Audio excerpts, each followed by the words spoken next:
एक बार की बात है, एक लड़का रहता है जो अपने ज़िंदगी से परेशान हो चुका रहता है। हालाँकि वो एक सेठ के पास काम कर रहा होता है, उसे कुछ पैसे मिल रहे होते हैं, वो अपनी रोज़ी-रोटी चला रहा होता है।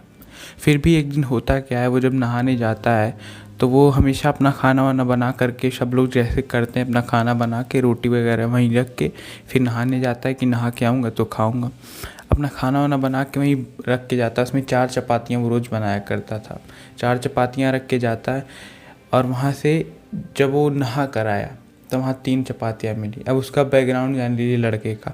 लड़का जो रहता है वो एक सेठ के यहाँ काम कर रहा होता है। हालाँकि उसे ज़्यादा पैसे नहीं मिलते, फिर भी उसकी रोज़ी-रोटी चल रही होती है। उसे अच्छा खासा इतना पैसा मिल जाता है कि उसका जीवन यापन चलता रहे। पर होता क्या है, उसे लगता है कि नहीं, मुझे और भी पैसे मिलने चाहिए। उसे लालसा आ जाती है, उसे लगता है कि मैं और भी काबिल हूँ, तो वो सोचता है यही सब। फिर जब वो देखता है कि वहाँ 3 ही रोटियाँ बची है, वो बोलता है कि कहीं होगी। फिर दूसरे दिन भी यही होता है, तीसरे दिन भी यही होता है। फिर चौथे दिन लड़का चुप कर देख रहा होता है और पकड़ लेता है एक चूहे को, एक बड़ा सा चूहा जो उसकी रोज़ की एक रोटी चुरा कर ले जाया करता था और खाया करता था। लड़के ने उस चूहे से पूछा कि भाई, तू मेरी मेहनत की रोटी क्यों चुरा कर लेके जाता है? तो चूहा बोला कि ये तेरी मेहनत से ज़्यादा मेरी किस्मत की रोटी, इसलिए मैं इसे रोज़ लेकर जाता हूँ और इसे मुझे ले जाने से मत रोक। क्या पता मेरे इसी रोटी के ले जाने की वजह से तुझे आज ये नौकरी जो तुझे मिली है वो चल रही है। वो सोचता है लड़का कि बात तो इसकी सही। फिर पूछता है कि मुझे और भी पैसे चाहिए, बताओ मैं क्या करूं, मुझे कोई मदद करो। वो बोलता है कि तुम्हारे इस सवाल का कि तुम कैसे ज़्यादा पैसे कमाओगे, कैसे आगे बढ़ोगे, इस सवाल का तुम्हारे जवाब सिर्फ एक इंसान दे सकता है, एक आदमी दे सकता है। वो पूछता है वो कौन है? वो बोलता है कि चूहा जो बोलता है, वो बोलता है कि गौतम बुद्ध, सिर्फ गौतम बुद्ध हैं इस दुनिया में तुम्हारे सवाल का जवाब दे सकते हैं। लड़का झटपट तैयार होता है और निकल देता है गौतम बुद्ध जी से मिलने के लिए। लड़का जब जा रहा होता है तो क्योंकि रास्ता लंबा होता है, रात हो जाती है, तो उसे कहीं पे आश्रय चाहिए होता है। वो जाता है एक लोगों के यहाँ, एक सेठानी जी रहती हैं, तो वहाँ जाता है तो उनके आराम वगैरह करता है, वो उसे आश्रय दे देती हैं। फिर वो पूछती हैं कि बेटे तुम जा कहाँ रहे हो? वो बताता है कि सेठानी जी मैं जा रहा हूँ गौतम बुद्ध जी से मिलने। तो वो जो सेठानी रहती है वो बोलती कि अगर जा ही रहे हो तो मेरा भी एक सवाल लेते जाओ, उनसे पूछ कर लेके आना। बोलता है कि बता दीजिए अपना सवाल। बोलती हैं कि मेरी एक गूंगी बेटी है, वो बोलना कब शुरू करेगी? तो उसे लगता है कि हाँ ठीक है। फिर वो आगे बढ़ता है। फिर जब जाता है तो लंबा रास्ते के साथ साथ पहाड़ी भी हो जाता है। पहाड़ के पास जब पहुंचता है, ढेर सारे पहाड़ रहते हैं। उसे लगता है मैं इतना ढेर सारा पहाड़ कम समय में कैसे पार करूंगा। वहाँ एक उसे जादूगर दिखता है। वो जादूगर के पास जाता है, बोलता है कि मुझे ये पहाड़ पार करा दीजिए। सो गाइस, मैं एक चीज़ भूल गया था कि चैनल वगैरह सब्सक्राइब कर लीजिएगा, क्योंकि मेरी वीडियोज़ आती रहेंगी और मोटिवेशनल वीडियोज़ काफ़ी अच्छी अच्छी कहानियाँ लाऊंगा।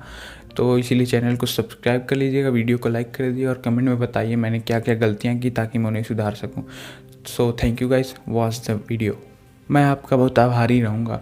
तो वो बोलता है जादूगर कि ठीक है, लेकिन तुम जा कहाँ रहे हो? तो वो बोलता है कि मैं गौतम बुद्ध जी से मिलने जा रहा हूँ, उनके पास अपने सवाल लेकर जा रहा हूँ।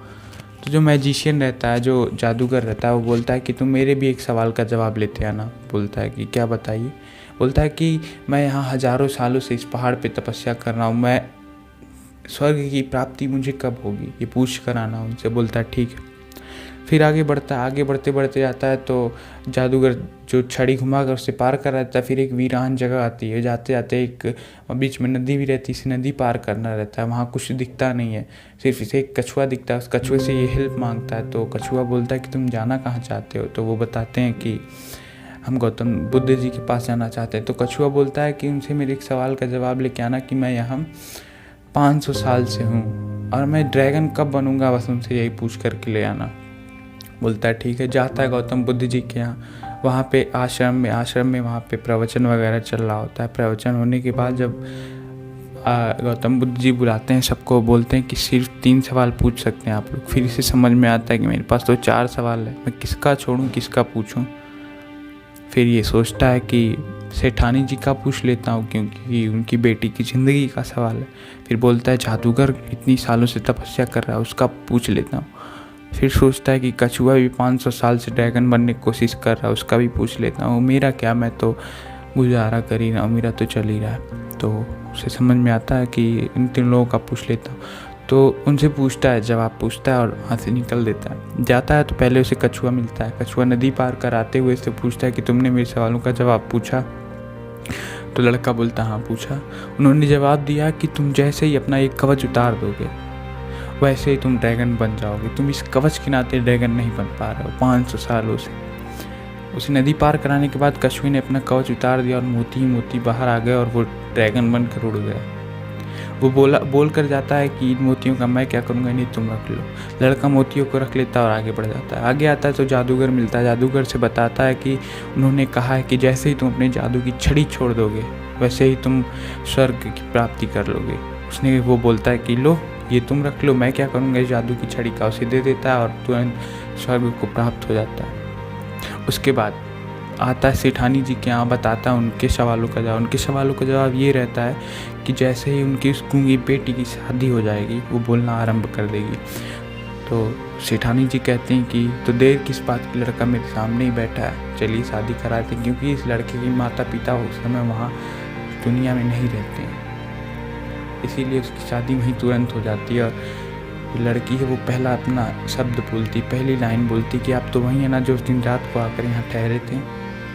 तो वो सब खुश हो जाते हैं। लड़की के पास अब तीनों चीज़ें रहती हैं। मोती के कारण पैसा ही पैसा हो जाता है, पावर आ जाती है जादू की छड़ी की वजह से, और एक वाइफ भी हो जाती है। तो उसकी लाइफ पूरी सेटल हो जाती है, वापस जाता है अपनी लाइफ अच्छे से गुजारता है। तो दोस्तों इस कहानी का मॉरल ये था कि जब कभी भी आप अपनी लाइफ में आगे बढ़ते हैं तो बढ़ते रहा करिए और अपने स्वार्थ को छोड़ करके दूसरों का हमेशा मदद करते रहिए। दूसरों के लिए जीना सीखिए, अपने लिए नहीं। तो यही कहानी का मॉरल था। और आप लोग आजकल कोरोना वगैरह की वजह से घर में रहिए, क्योंकि बाहर जाना अच्छी बात नहीं है और नुकसानदेह हो सकता है। यात्रा ना करें, घर पे ही रहें। और बस जय हिंद, वंदे मातरम।